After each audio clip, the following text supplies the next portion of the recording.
अस्सलाम वालेकुम। आज हम देखेंगे HTML और CSS। पहले हम HTML को देखेंगे, फिर बाद में उसके HTML के ऊपर CSS लगाएंगे। HTML असल में होती क्या है, ये एक पूरी वेब पेज की स्ट्रक्चर बना देता है, ढांचा जिसे हम कहते हैं। अगर आप ये पेज देख लें, इसकी पूरी ढांचा जो है ये HTML बना देता है। फिर इसके ऊपर जो स्टाइलिंग वगैरह होती है कि मतलब ये टेक्स्ट यहाँ से इतनी डिस्टेंस के ऊपर हो, इस ऑल के ऊपर जो ये लिखा हुआ है इसकी कलर जो है येलो ब्लू हो। ये सारी जो स्टाइलिंग होती है मतलब जिसे ब्यूटीफुल करने के लिए होती है CSS। HTML कोई लैंग्वेज नहीं है, ये एक स्क्रिप्ट है जो कि जिसका फुल फॉर्म होता है हाइपर टेक्स्ट मार्कअप लैंग्वेज। इसके लिए जो मैं एडिटर यूज़ करूँगा वो होगी सबलाइन। लेकिन इसके बगैर भी आप अपना कोड लिख सकते हैं। जैसे मैं आपको एग्जांपल दे देता हूँ। यहाँ पे मैं एक txt फाइल ओपन कर देता हूँ। यहाँ पे मैं लिख लेता हूँ HTML। मैं बता रहा हूँ कि मेरे HTML यहाँ से शुरू होगी और यहाँ पे and opening and closing tag. और इसी तरह सबसे पहले आ जाता है हेडर।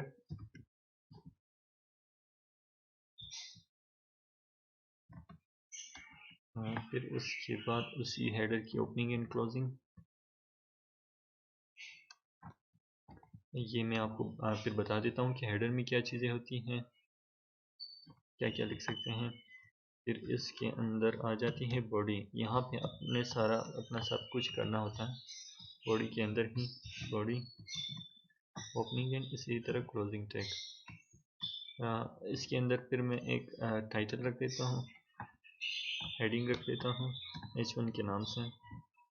कोई भी टाइटल मतलब H1 के नाम से, H2 H3 के नाम से आप बना सकते हैं। ये साइज़ में डिफरेंट होंगे, H1 सबसे बड़ा है, H2 स्मॉल होंगे। ये पहले ये बना देते हैं फिर वो देख लेते हैं। First heading.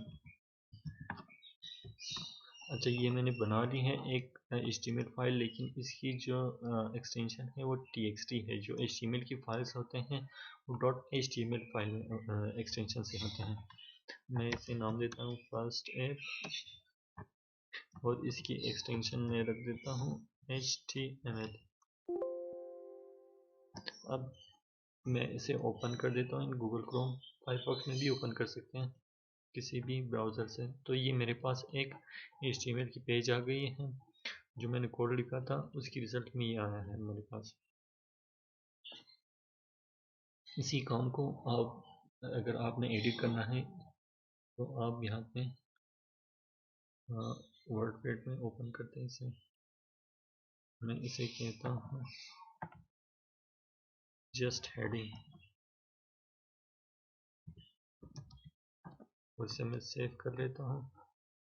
मैं सेव कर लिया। अब पेज रिफ्रेश कर दो तो आप देख रहे हैं कि ये चेंज हो गया। इस वर्डपैड में एडिटिंग काफ़ी मुश्किल है, इसलिए वजह से हम ना कोई एक और एडिटर यूज़ करते हैं। ये मैंने सप्लाइम लिखा है, यहाँ से मैं डाउनलोड कर देता हूँ। मेरा विंडोज़ सिस्टम है तो इस वजह से ये मैं विंडोज़ का डाउनलोड कर रहा हूँ। ये कुछ देर में ही डाउनलोड होगा।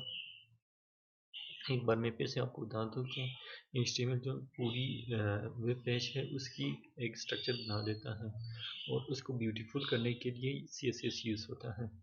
अब जैसे ये पीछे आप देख रहे हैं कि ये एक नेविगेशन बार है और इसके पीछे जो कलर यूज़ हुआ है वो CSS है। अगर को आप अपनी पेज इंस्पेक्ट या कोड देखना चाहते हैं तो पूरी कोड आप व्यू पेज के थ्रू या कंट्रोल यू करके आप देख सकते हैं गूगल क्रोम में। तो ये पूरी कोड है इस जो सबलाइन की वेबसाइट है, ये है उनकी सारी कोड।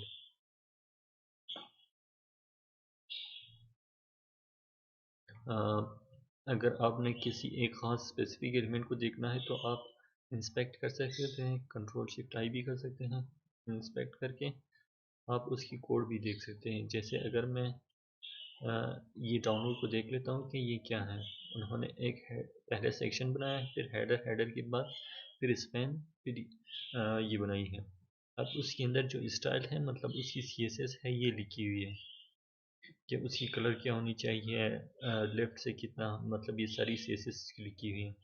अब उसकी ये अगर कलर में रिमूव कर दूँ तो आप चेंजेस देख सकते हैं, एक एक रिमूव हुए करता है। अब पैडिंग मैंने रिमूव कर दिया, फिर बैकग्राउंड आप देख सकते हैं, यहाँ पे चेंजेस आपको नज़र आ रहे हैं रियल टाइम में, मतलब वो क्या हो रहा है इसके साथ।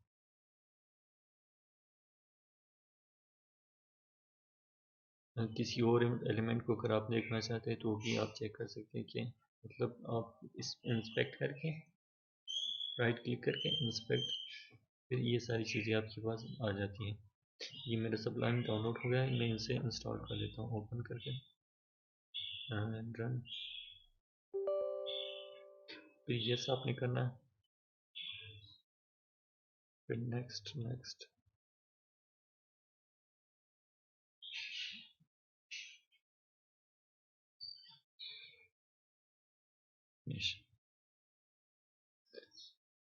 ये मेरे पास इंस्टॉल हुआ है, मैं सबलाइम सर्च कर लेता हूँ।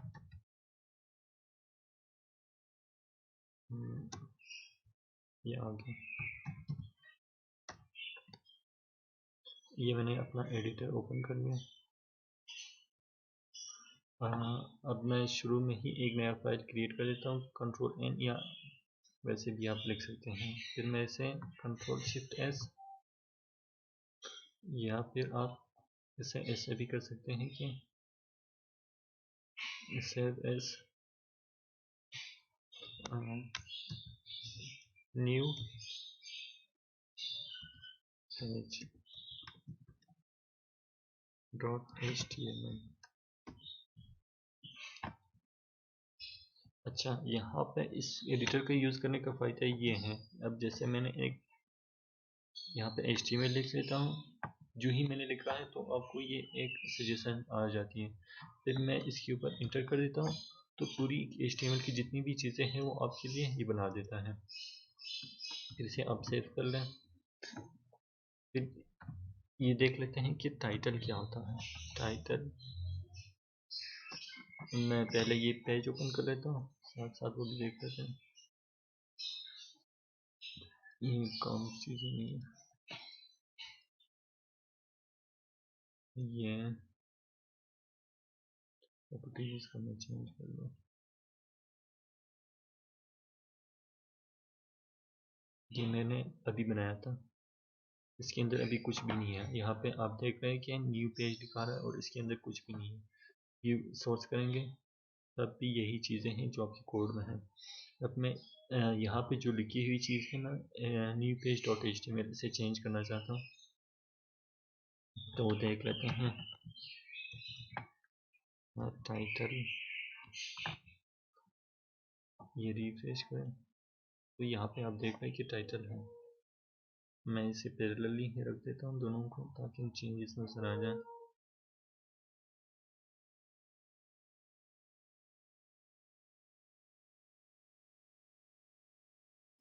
अच्छा, टाइटल होता है क्या है कि आपकी पेज की टाइटल होगी क्या, मतलब यहाँ पर जो चीज़ होगी।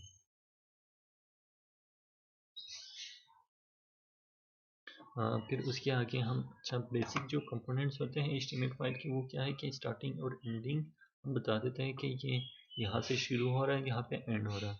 हेडर के अंदर फिर ये टाइटल आ जाती है, और बाकी आपके CSS अगर आपने इंपोर्ट करने हैं या लिखने हैं तो ये इस हेडर टैग के अंदर आ जाते हैं। अब जैसे यहाँ पे स्टाइल जो ही आप लिखेंगे और इसके ऊपर इंटर करेंगे तो यहाँ पे आप इसके अंदर आप अपना CSS लिख सकते हैं। अगर आपकी CSS की कोई फाइल है तो यहाँ पे इंपोर्ट कर सकते हो, जावास्क्रिप्ट की फाइल है यहाँ पे इंपोर्ट कर सकते हो। CSS को हम बाद में देखेंगे, पहले हम HTML को देखेंगे। अब हम इसके अंदर एक और टैग बना देते हैं H1 के नाम से। ये H1 जो है ये हेडिंग के लिए यूज़ होता है, हेडिंग 1। ये मैंने यहाँ पे सेव कर लिया। और यहाँ पे रिफ्रेश कर देता हूँ तो ये आ गया हेडिंग 1।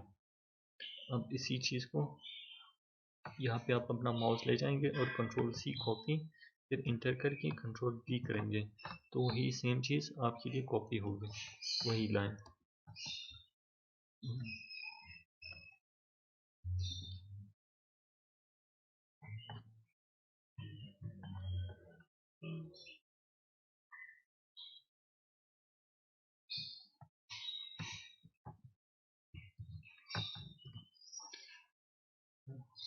ये मेरा H1 और H2 टैग नज़र आ रहा है आपको। यहाँ पे मुझे लगता है अपना इंसर्ट की पुट करना होगा।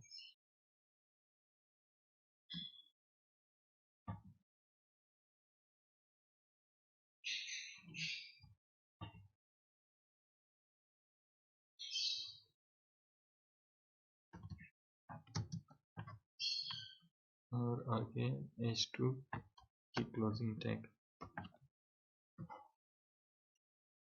ये है।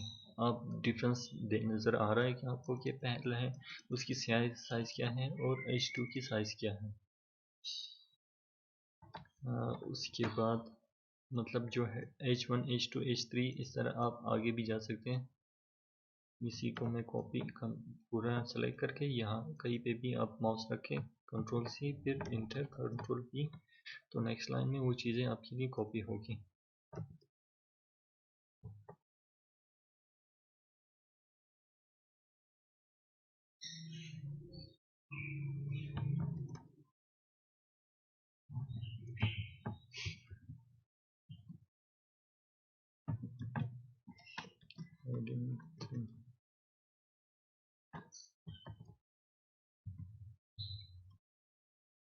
फिर से क्लोजिंग टैग,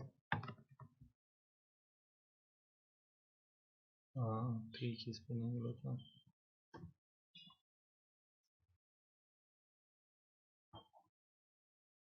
अच्छा, आपने अभी डिफरेंस देख लिया कि मतलब तीनों में डिफरेंस साफ नज़र आ रहा है कि और इसमें क्या क्या चीज़ें हैं।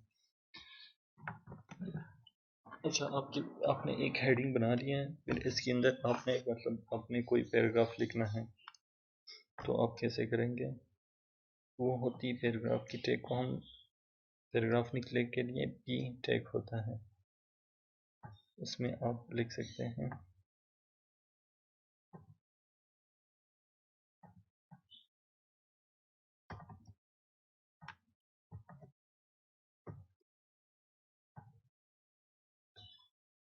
यहाँ पे आप कुछ भी इंटर कर सकते हैं, ये पैराग्राफ होंगे आपके पास। किसी भी पैराग्राफ को लिखने के लिए आप P टैग यूज़ करेंगे। ये भी मैंने सेव नहीं कर लिया, ये देख रहे हैं आप, ये निशान मैं जो ही रिफ्रेश करूँ तो तब शो नहीं होगा। आप सेव करेंगे फिर यहाँ पर रिफ्रेश करेंगे, चेंजेस आपको नज़र आएंगे। हेडिंग को हम H1 की टैग से करते हैं, पैराग्राफ को P से लिखते हैं।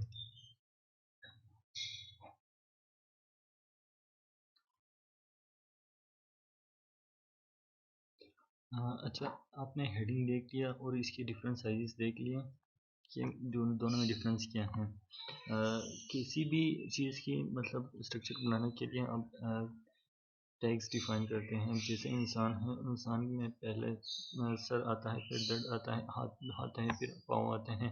उसी तरह वेब पेज के भी नाम्स होते हैं और टैग्स होते हैं। इसके स्ट्रक्चर्स बनाने के लिए आपको उनके टैग्स यूज़ करने पड़ते हैं। जैसे हेडर को बनाने के लिए आपने H1 यूज़ की है और पैराग्राफ लिखने के लिए P टैग यूज़ की है। मैंने बाकी दो हेडर्स रिमूव कर दिए, मैंने यहाँ पे सेव कर देता हूँ तो ये निशान गायब होगा। सेव किया, यहाँ पर रिफ्रेश किया तो गायब हो गया। टाइटल को एक वर्ड से ज़्यादा भी लिख सकते हो आप, लेकिन कोशिश करें एक ही रहे जो आपके पेज का नाम हो, तो वो चेंज हो जाते हैं। हेडर हमने देख लिया, पैराग्राफ देख लिया। फिर आगे हम देख लेते हैं कि कोई भी इमेज कैसे इंसर्ट कर सकते हैं। मैं पहले एक इमेज डाउनलोड कर देता हूँ।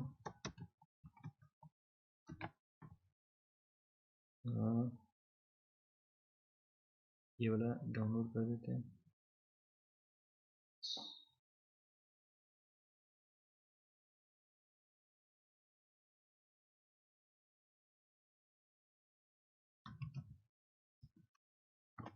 और कोशिश करें जो भी आप चीज़ें बनाते हैं तो उसकी नाम मीनिंगफुल होनी चाहिए। अब जैसे मैंने ABC रखा है, इसे हम चेंज कर देते हैं कि माउंटेन ही लग देते हैं।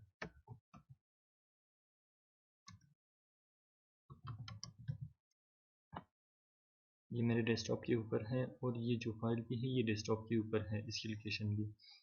तो आगे मैं यहाँ पे एक इमेज इंसर्ट कर देता हूँ। इमेज जो ही मैंने इमेज IM लिखा तो वो उसने सजेशन दे दिया, फिर मैं इंसर्ट कर देता हूँ। अब मुझसे ये पूछ रहा है कि इसकी सोर्स कहाँ है, मतलब इसकी डायरेक्टरी कहाँ पे है। मैं इसे कहता हूँ डॉट, मतलब जहाँ पे तुम हो वहीं पे ही ये फाइल पड़ी है, सेलेक्ट करके फिर माउंटेन डॉट, फिर इसकी एक एक्सटेंशन क्या है, JPEG। अगर यहाँ पे मैं लिख लेता हूँ फिर ये PNG, ये भी इमेज की एक एक्सटेंशन है। तो आप देख रहे हैं कि इसने ये साइन शो की है। अब मैं यहाँ पे JPG लिख लेता हूँ तो ये मेरे पास आ गया। ये है वो इमेज। अब मैं इसे चाहता हूँ कि इसकी कोई क्लोजिंग टैग आपने देना है। सेल्फ क्लोजिंग टैग होता है ये विड्थ के 200 पिक्सल्स हो। ये छोटा आपने कर दिया। इसी तरह हाइट भी इसमें आप लिख सकते हो। ये भी इसके एलिमेंट्स हैं, इमेज टैग के ये एलिमेंट्स होते हैं। ये भी मैं कहता हूँ कि ये 100 पिक्सल्स के हों तो ये छोटा होगा हाइट के लिहाज से। 200 बाई 100 मैंने कर दिया। वो करना इस जो ऑटोमेटिकली इसकी जो हाइट होगी वो वही लेगा। तो ये भी इसके ऊपर हम आप कह सकते हैं कि एक CSS अप्लाई की हमने, फिर इसकी विड्थ और हाइट हमने डिफाइन कर दी है।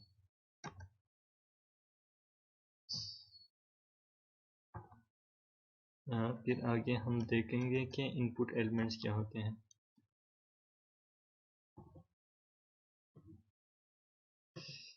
इनपुट जो ही मैंने इनपुट कर दिया तो ये आ गया। मैं कहता हूँ इसकी टाइप होनी चाहिए टेक्स्ट।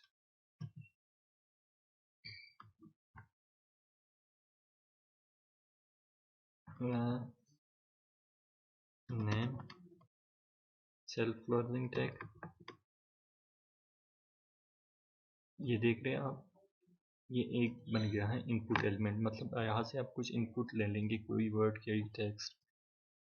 इसी तरह आप और भी लिख सकते हैं। मैं कहता हूँ कि इसकी टाइप पासवर्ड होनी चाहिए।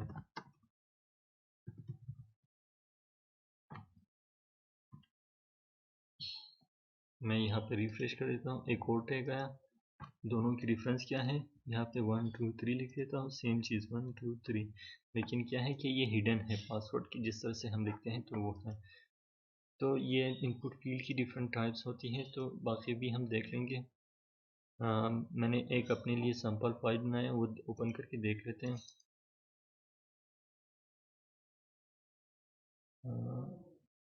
ओपन पे चूज नदर है सप्लाई, नहीं हो रहा। मैं इसे क्लोज कर देता हूँ, यहाँ से ही ओपन कर लेते हैं। हाँ, फाइल के ऊपर फिर ओपन फाइल, फिर सैम्पल। यहाँ पे आप देख सकते हैं कि दो डिफरेंट HTML के पेजेस भी आप ओपन कर सकते हैं। यहाँ पे नीचे आते हैं। यहाँ पे आप इनपुट फील्ड यहाँ पे देख रहे हैं कि ये मैंने लिखा हुआ है। मैं ये बाकी भी कॉपी कर लेता हूँ, यहाँ पे मैं इंसर्ट कर देता हूँ। देख लेते हैं कि अगर मैं टाइप बटन रख देता हूँ तो क्या होता है। ये बटन आ गया इनपुट फील्ड।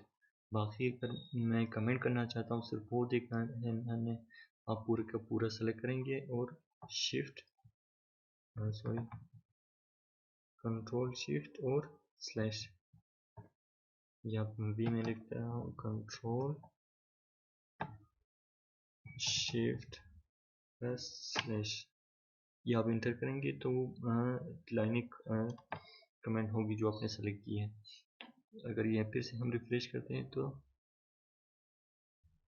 ये हमने सेव नहीं किया, सेव कर लेते हैं यहाँ से सेव कर लेते हैं, फिर रिफ्रेश करते हैं तो आप देख रहे हैं कि सिर्फ बटन आ रहा है, फिर वीक वीक, क्योंकि हमने इसकी टाइप ही वीक दिया है तो आ गया, मतलब फर्स्ट वीक। और वीक में किस ईयर को, तो ये सारी आ गई है। अब इनपुट फील्ड कलर भी हो सकते हैं, यहाँ से हम कोई भी कलर चूज़ कर सकते हैं। सिर्फ मैंने क्या दिया है, एक इनपुट फील्ड की टाइप क्या दी है, कलर की, कलर वो सेलेक्ट कर सके सिर्फ। यहाँ से मैं ये कलर चूज़ कर देता हूँ, ओके, तो ये कलर मेरे पास चूज़ हो गया। और इसी तरह के डिफरेंट और टाइप्स के भी होते हैं, तो हम वो देख लेते हैं कि और कौन कौन से होते हैं। ये एक लिंक है जहाँ से हम बाकी इनपुट फील्ड्स के भी देख सकते हैं।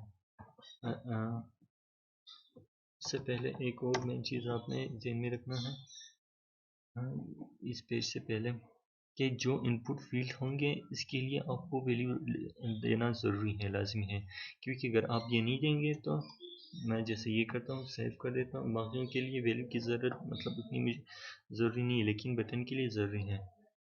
बटन आ गया लेकिन वो एम्प्टी है, उसकी वैल्यू ही उसे डिफाइन कर देता है कि वो क्या है। हाँ, मैं कहता हूँ बटन, ये बटन आ गया और ये बाकी आ गए। ये में हमने और टाइप्स की भी इनपुट फील्ड्स देखे हैं कि मतलब इनपुट फील्ड या किसी कोई भी तरह की वैल्यूज आपने HTML को देनी है तो कैसे देनी है, तो इनपुट फील्ड के थ्रू ही देते हैं। इसी तरह आपने इमेज भी दे सकते हैं कि इसकी टाइप इमेज होगी, ये देख लेते हैं।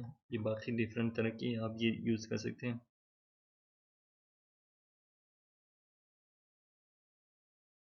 मतलब उसकी टाइप क्या है कि इनपुट फील्ड में इमेज ही होगी। Search, reset, time, URL, video, buttons, ये सारी चीज़ है। अच्छा, ये हम अभी देख लेते हैं कि ये क्या है। उन्होंने एक फॉर्म बनाई है। फॉर्म मतलब जिस तरह कोई भी फॉर्म हम फिल करते हैं उसके अंदर डिफरेंट चीज़ें होती हैं। आपका नाम क्या है, आपकी एड्रेस क्या है, आपकी पासवर्ड क्या है, इस तरह की चीज़ें। ये मैं बाकी कमेंट कर देता हूँ। पूरा सेलेक्ट करने के बाद कंट्रोल शिफ्ट और स्लैश इंटर करेंगे तो आ जाएगी। तो ये एक फॉर्म बन गई है जिसमें मैं यूज़र और पासवर्ड पूछ रहा हूँ। फॉर्म ये ऐसी चीज़ है कि मतलब आप पूरे मल्टीपल चीज़ें उससे पूछते हैं और क्या करते हैं कि डिफरेंट चीज़ें पूछने के बाद मतलब जैसे आपने कोई भी फॉर्म जमा करनी है, चाहे वो किसी जॉब के लिए हो कोई भी चीज़, तो वहाँ पे आपको से डिफरेंट चीज़ें पूछती हैं, तो उसी टैग को यहाँ HTML में ये भी यूज़ किया हुआ है। अच्छा, ये इन चीज़ों से आपने घबराना नहीं है, ये हम करते हैं डिलीट। इनपुट फील्ड टेक्स्ट है, आईडी ये हम बाद में देखेंगे, ये CSS की चीज़ें हैं।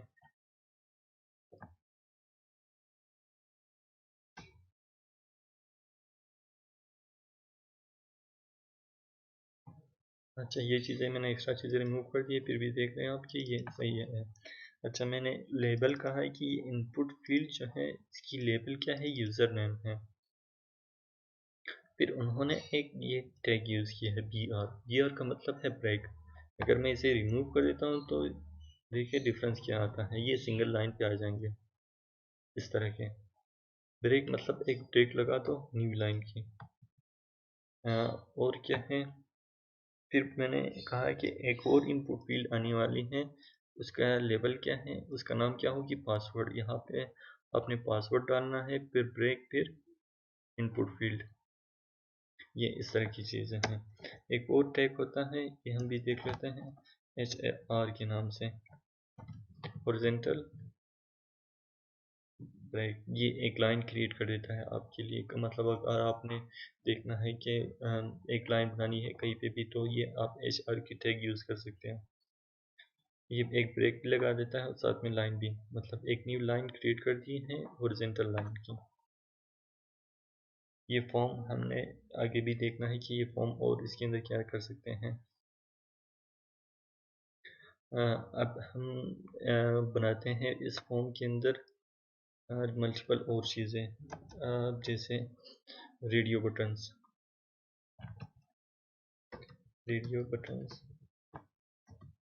HTML,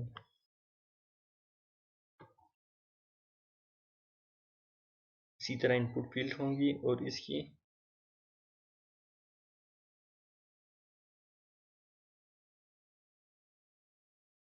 मैंने कहा नेम पासवर्ड, और ये मैंने पूरा कॉपी कर लिया। ये देख लेते हैं, इसकी आईडी रिमूव कर देते हैं, नेम जेंडर है। पहले देख लेते हैं कि ये सेव कर लिया, रिफ्रेश कर लिया, ये आ गया। ये रेडियो बटन्स होते हैं, मतलब इन तीनों में से कोई एक ही सिलेक्ट होगा। रेडियो बटन्स इनपुट फील्ड है, और इसके ये रेडियो बटन्स हैं। मेल आ गया, फीमेल आ गया, ये मेल, फीमेल,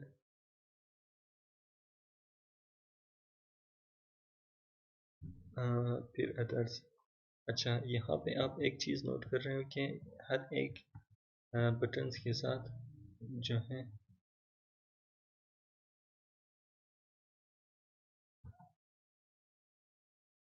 ये मैं अलाइन कर दूँ थोड़ी सी इनकी। ये एक रेडियो बटन है शुरू में, ऐसे कर लेते हैं। एक रेडियो बटन मैंने बनाया मेल की, लेकिन उससे पहले मैं कहता हूँ कि इन दोनों से वो अलग हो, तो ये हॉरिजॉन्टल लाइन में ख़त्म कर देता हूँ। ये दोनों ये इस तरह से है, सेव कर लिया। मैं इसे न्यू लाइन पे रखना चाहता हूँ, तो फिर यहाँ पे मैं एक टैग लगा देता हूँ कि जेंडर की।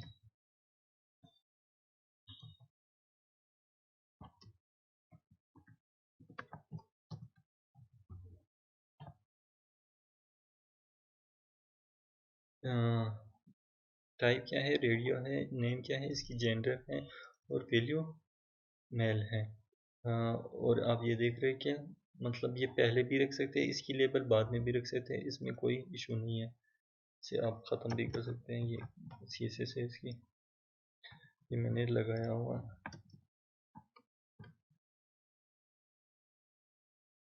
जेंडर क्या है, फिर मेल, फिर टाइप। अब ये आपको समझ में नहीं आ रहा, आपने एक ब्रेक लगाना है जेंडर के बाद, फिर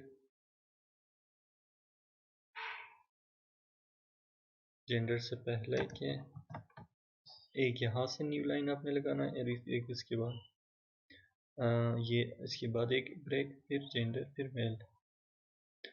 आपकी मर्ज़ी के मेल पहले रखना चाहते हैं और इसके बाद में इसी दो लाइनों को फिर से हम कॉपी कर लेते हैं, बल्कि तीन, एक ब्रेक भी हमें चाहिए।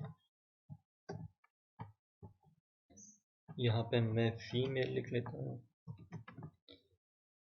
जेंडर फीमेल है,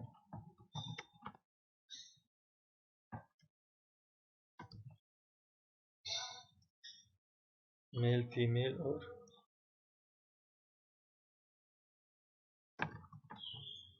अदर्स की।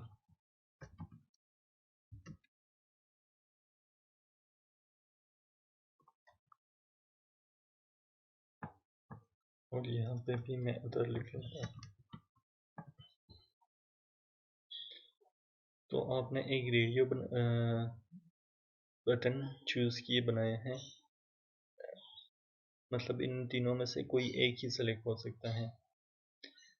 ये आपने एक रेडियो बटन बनाए हैं, तीन रेडियो बटन्स जो कि इनमें से एक ही सिलेक्ट होंगे। ये एक मेल, फीमेल और अदर्स। जो ये बटन्स हैं ये असल में काम की चीज़ें हैं, बाकी जो मेल, फीमेल और ये है, ये क्या है कि सिर्फ उनके टैग्स होते हैं। अब हम इसकी एक और तरीका देखेंगे कि सिलेक्शन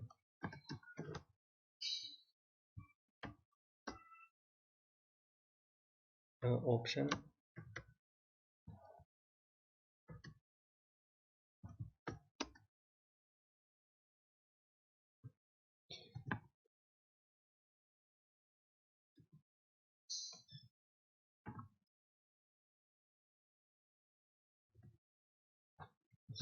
मेल, फीमेल और अदर्स। अच्छा, यहाँ पे आप देख रहे हैं कि ये सिलेक्शंस होते हैं ड्रॉप डाउन की सूरत में, तो ये सिलेक्शंस में आ जाते हैं। सेम चीज़ मैं कॉपी कर लेता हूँ जो जेंडर की थी, एक लेबल चूज़ कर लेता हूँ, ब्रेक पहले लगा देता हूँ कि ये ऊपर से अलग हो, और ब्रेक,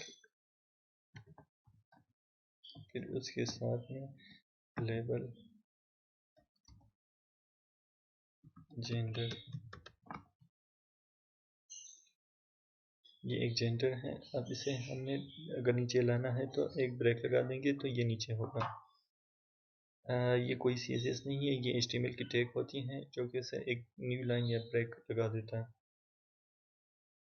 अच्छा, हमने ये सारे फॉर्म्स में रख ली है कि मतलब पहले कोई नाम दे दे, यूज़र नेम, पासवर्ड, फिर उसकी जेंडर पूछा जाए, फिर उसकी अगर हम सिटी, इसकी बजाय हम रख लेते हैं कि सिटी कौन सा है, मैं रख लेता हूँ कि कोयटा,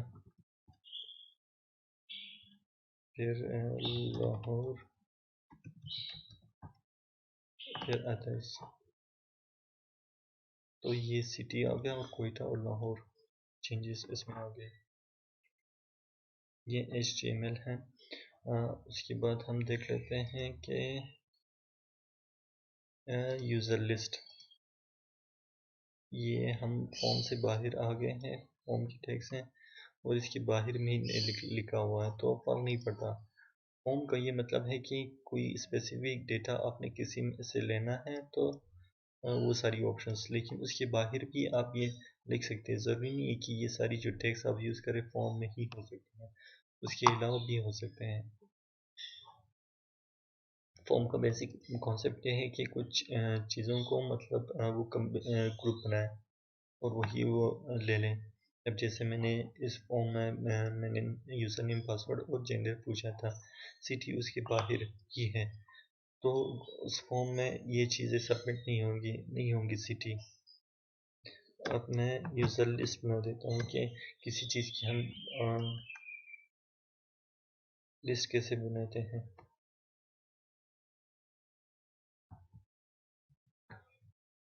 एक होता है ये UL अनऑर्डर्ड लिस्ट और LI लिस्ट आइटम। ABC रख लेता हूँ, ABC कॉपी,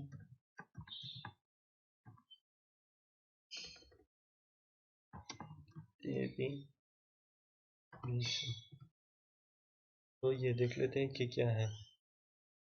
ये आप देख रहे हैं कि ये क्या है। अगर आपने इस डॉटेड्स के अलावा अगर आपने चाह रहे कि कोई और चीज़ आ जाए तो ये CSS के थ्रू कर सकते हैं, लेकिन आपके पास एक और ऑप्शन होती है कि इसकी जगह पे 1 2 3 आ जाए, तो हम कहते हैं ऑर्डर्ड लिस्ट, OL के नाम से। लिस्ट आइटम वही रहेंगे, ऑर्डर्ड लिस्ट।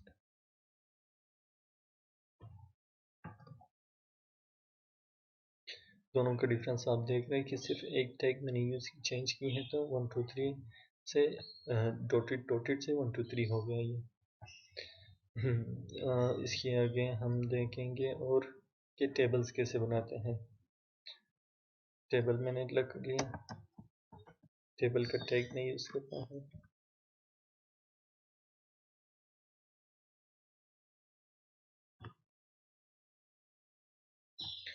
इसके हर किसी के और भी यहाँ पर मतलब होता है कि आप एलिमेंट्स, तो आप यहाँ से W3 स्क्रीन से आप एक्सप्लोर कर सकते हैं कि इनके और भी एलिमेंट्स हैं जो आप अपने नीड के तौर पर आपसे कर सकते हैं, या आप गूगल कर ले तो आपको मिल जाएंगे।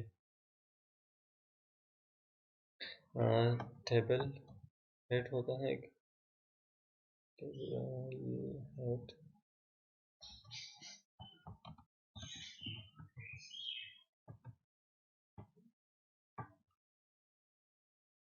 नेम रख लेता हूँ,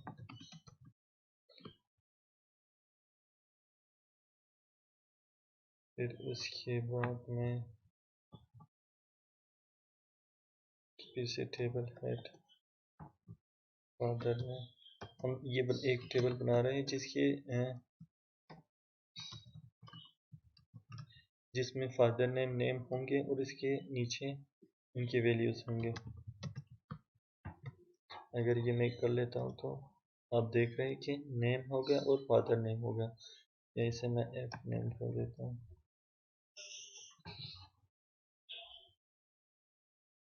फादर नेम नेम और ये हो गया क्लास।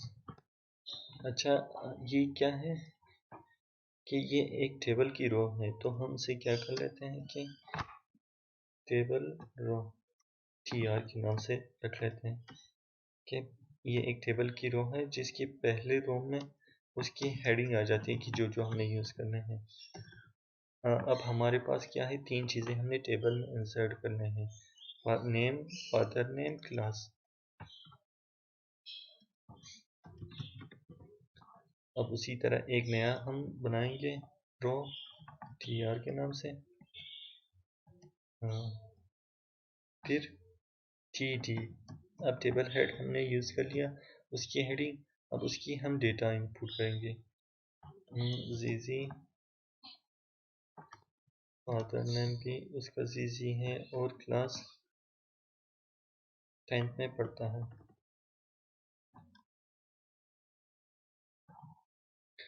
तो आप देखेंगे ये एक टेबल बन गया, उसका नाम ये है, फादर नेम ये है, क्लास ये है।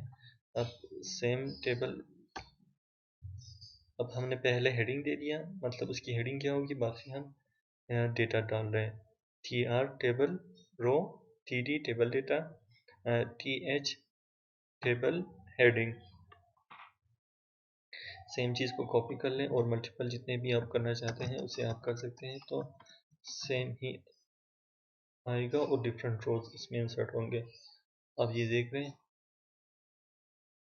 अब मैं इसमें एक और चीज़ ऐड करना चाहता हूँ, th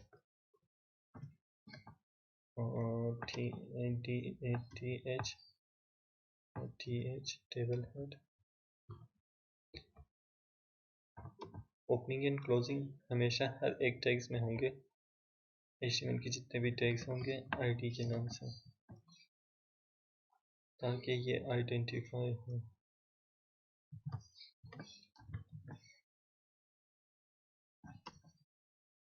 ये वन, ये दूसरा बंदा है, मतलब अब ये रिप्लेसेबल भी है कि आप कुछ भी रख सकते हैं। एक नया रो आ गया,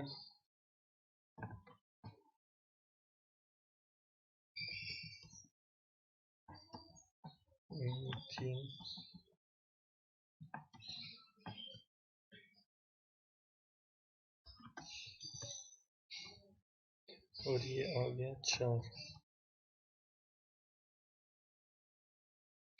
1 2 3 4 ये सारे आ गए जो सारे 10th में हैं। तो ये टेबल हमने देख लिया। जो बेसिक और जो मेन चीज कंपोनेंट्स है ये आपने देख लिया कि ये चीज़ यूज़ होते हैं। और कोई चीज़ मेरे ख्याल में नहीं रहता। अच्छा, एक और चीज़ हमने देखना है कि एंकर्स क्या होते हैं। एंकर ये है कि HRF में देता हूँ कि ये W3 स्कूल पे पेज ओपन हो।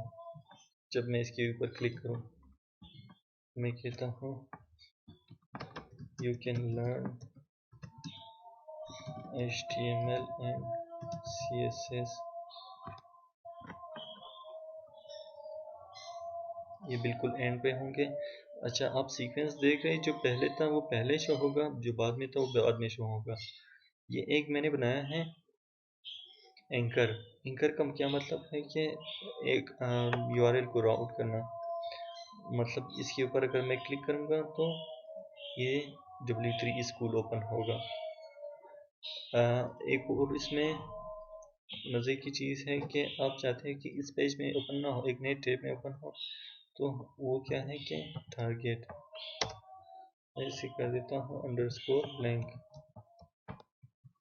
तो इसमें क्या होगा, मैं रिफ्रेश कर देता हूँ, सेव कर लिया मैंने यहाँ पे, और ये क्या है कि नए पेज में ओपन हुआ, इससे सेम पेज में नहीं हुआ। तो किस वजह से, ये इस वजह से हुआ है। आज के लिए इतना ही। अगर आपको कोई और क्वेश्चन है HTML से रिलेटेड या आपको कुछ समझ में नहीं आया तो आप कमेंट में पूछ सकते हैं, मैं नेक्स्ट वीडियो में उसे शामिल कर दूंगा। इसके अगले वीडियो में हम देखेंगे कि CSS कैसे यूज़ करते हैं, एक बेसिक सा पेज बनाएंगे।